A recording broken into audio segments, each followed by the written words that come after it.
بسم اللہ الرحمن الرحیم۔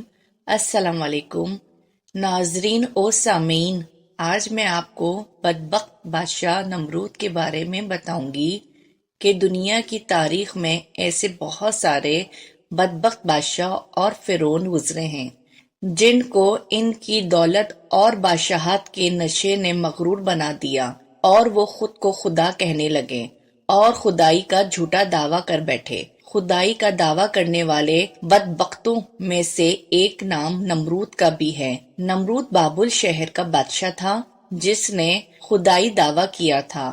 دنیا میں صرف 4 بادشاہ گزرے ہیں جنہوں نے پوری دنیا پر حکمرانی کی ہے، جن میں سے 2 مسلمان بادشاہ تھے، جن میں سے ایک کا نام حضرت سلیمان علیہ السلام، دوسرے کا نام حضرت سکندر ذوالقرنین علیہ السلام تھے، اور 2 کافر ایسے تھے جنہوں نے پوری روئے زمین پر بادشاہت کی۔ ان میں سے ایک نمرود، دوسرے کا نام بخت نصر تھا۔ روایت میں آتا ہے کہ نمرود نے پوری دنیا پر 400 سال حکومت کی۔ یہ بڑا ظالم بادشاہ تھا اور اس کے دور کے اندر بت پرستی عام تھی۔ وہ لوگ اللہ کو چھوڑ کر بتوں کی پوجا کرتے تھے۔ تمام نمرودوں نے اپنی خدائی کے طور پر بہت سارے بت بنائے ہوئے تھے جن کی یہ لوگ پوجا کیا کرتے تھے، اور ادھر نمرود خود کو خدا کہلاتا اور لوگوں کو اپنی پوجا کرنے کا حکم دیتا۔ اس زمانے میں اللہ نے حضرت ابراہیم علیہ السلام کو مبعوث فرمایا۔ جب اللہ نے آپ کو نبوت سے سرفراز کیا اور اپنا رسول منتخب کر لیا تو حضرت ابراہیم علیہ السلام نے بابل کے لوگوں کو اللہ کی عبادت کی طرف بلایا اور بت پرستی کے خلاف کھلے عام تبلیغ کی، یہاں تک کہ ایک دن آپ نے بابل کے سب سے بڑے مندر میں رکھے تمام بتوں کو توڑ دیا۔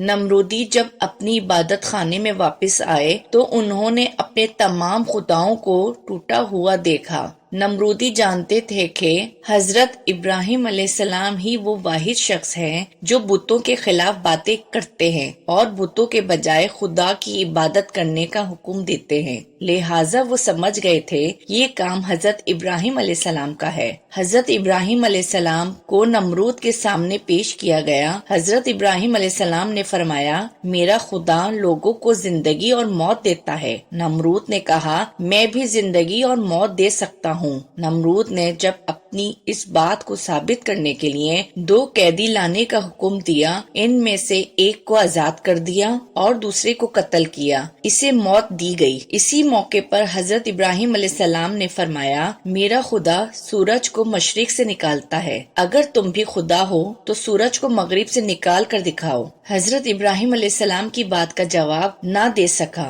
اور حضرت ابراہیم علیہ السلام کو نمرود نے اپنے خداؤں کو توڑنے کی سزا کے طور پر آگ میں پھینکنے کا فیصلہ کیا۔ نمرود نے لوگوں کو لکڑیاں جمع کرنے کا حکم دیا۔ حضرت ابراہیم علیہ السلام کو جلانے کے لیے لکڑیاں جمع کرنا لوگوں کے لیے مقدس اور اہمیت کا حامل قرار دے دیا گیا کہ لوگ اپنی حاجات پورا ہونے اور اپنی بیماریوں کی شفا پانے کے بطور نذرانہ لکڑیاں جمع کرنے لگے، لہٰذا بابل کے لوگوں نے لکڑیاں جمع کر لیں اور حضرت ابراہیم علیہ السلام کو اس جلتی ہوئی آگ پر پھینک دیا تو اللہ کے حکم سے وہ آگ حضرت ابراہیم علیہ السلام پر حرام ہو گئی۔ اللہ کے حکم سے فرشتوں نے حضرت ابراہیم علیہ السلام کو نہایت آرام دہ جگہ پر بٹھا دیا۔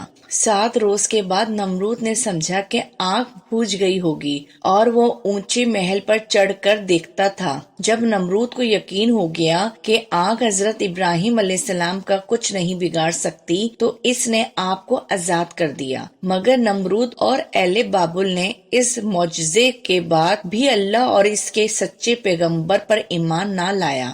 نمرود نے کہا کہ تیرا خدا سچا ہے تو اس کو بولو کہ اپنی فوج بھیجے اور میرے ساتھ جنگ کرے۔ چنانچہ جیسے ہی نمرود بدبخت نے یہ بات بولی تو حضرت جبرائیل علیہ السلام فوراً حضرت ابراہیم علیہ السلام سے کہنے لگے کہ اللہ تعالیٰ کا لشکر جنگ کے لیے تیار ہے۔ حضرت جبرائیل علیہ السلام کا یہ پیغام سن کر حضرت ابراہیم علیہ السلام نے نمرود سے کہا کہ اللہ تعالیٰ کا لشکر جنگ کے لیے تیار ہے۔ حضرت ابراہیم علیہ السلام کی یہ بات سن کر نمرود کہنے لگا کہ مجھے 3 دن کی مہلت دی جائے۔ چنانچہ نمرود کو 3 دن کی مہلت دی گئی۔ نمرود نے تمام مشرق اور مغرب کے بڑے بڑے جنگجو کو کھٹا کیا اور بہت سارے ہتھیاروں کو جنگ کے لیے تیار کیا۔ اس طرح نمرود نے جب جنگ کی تیاری اور حضرت ابراہیم علیہ السلام کو للکار کر کہا کہ ہماری فوج جنگ کے لیے تیار ہے، تم اپنے رب کی فوج کو بلاؤ۔ چنانچہ اسی وقت حضرت ابراہیم علیہ السلام نے اللہ سے دعا کی تو اسی وقت اللہ تعالیٰ نے فوج کو بھیج دیا۔ مچھروں کی تعداد اتنی زیادہ تھی کہ ان مچھروں کے اندر سورج بھی نظر نہ آتا تھا۔ اللہ تعالیٰ نے ان مچھروں کی فوج کو نمرودی فوج کے اوپر مسلط کر دیا تو یہ مچھر دیکھتے ہی دیکھتے نمرودی فوج کا گوشت کھا گئے اور ان کا خون پی گئے۔ تمام نمرودی فوج کی ہڈیاں ہی ہڈیاں باقی رہ گئیں۔ چنانچہ اس دردناک منظر کو دیکھ کر نمرود اپنے محل کی طرف دوڑا اور اپنی بیوی کے کمرے میں چھپ گیا۔ اسی دوران ایک لنگڑا مچھر نمرود کے محل میں داخل ہوا تو نمرود نے اپنی بیوی سے کہا کہ اس مخلوق نے تمام فوج کو ہلاک کر دیا۔ اللہ پاک نے ایک لنگڑا مچھر نمرود پر مسلط کر دیا جو ناک کے راستے نمرود کے دماغ میں داخل ہو گیا۔ نمرود کے سر میں شدید درد شروع ہوا اور درد کی شدت یہاں تک تھی کہ وہ اپنا ہاتھ اپنے سر پر مارنے لگتا، جس سے مچھر کچھ لمحے کے لیے آرام سے بیٹھ جاتا۔ اس سے نمرود کو آرام ملتا۔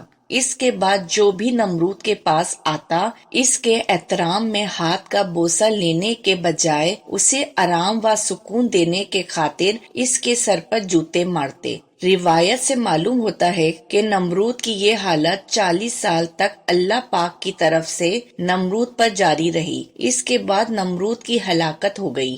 اللہ تعالیٰ نے نمرود کو رہتی دنیا کے لیے عبرت کا نشانہ بنایا۔ اے میرے رب، ہم سب مسلمانوں کو عاجزی اور انکساری کے ساتھ رہنے کی توفیق عطا فرما اور ہم سب کو کفر سے بچا، آمین۔ اگر آپ کو میری ویڈیو پسند آئی ہو تو میری ویڈیو کو لائک اور کمنٹ باکس میں کمنٹ کرنا نہیں بھولیے گا، اور اس طرح کے واقعات سننے کے لیے میرا چینل اسلامک علمی تھرُت ضرور سبسکرائب کر لیجیے۔ شکریہ۔